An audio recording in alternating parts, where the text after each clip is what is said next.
Obviously, I'm not sure what's gonna happen next year, but I do like my environment here in TL, and I will be streaming a lot in this off season. That's all I can tell you. I don't actually know what else is going to happen because, well, it's October 14 and off season officially starts at November 21. And even granted that, during and after Worlds there are speculations of teams, like of what they want to do. It's I think it's unheard of for any team to have decided what they want to do for the next year in October. So, whilst I'm sure all of you want to know what's going to happen, trust me, I want to know more because my job depends on it. So, bear with it. So give it a month and I'm sure you'll start hearing rumors about what's going to happen next year. Still on Team Liquid? For now, I don't know what will happen, my friend. It's going to be a long off season. I hope to stay, but the reality is I didn't play too well, so we will see what happens. Did I think about retiring? Nope, I haven't.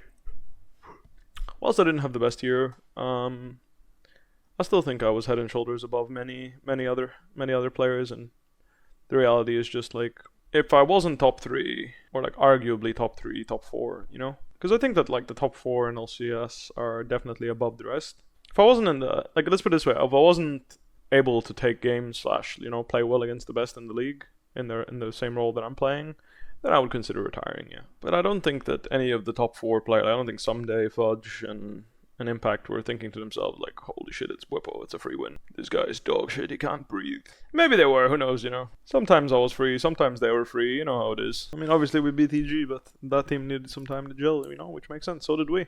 And we just didn't, gel as well as we would have liked. That's just the way it is sometimes. Sometimes things don't go the way you want them to or expect them to, and that's just a classic case of that. I think the coaching staff had bad decisions. I mean, I think some of the decisions were bad. Some of them were good. In the moment I agreed with what they were like. I think the biggest mistake we made was like we were a team that did best when we just played scaling and we farmed and we just won the game late game. And then everyone fucking hated us for doing that. It's like lol, $7 million roster farming for late, lol, XD. Imagine doing that, lol.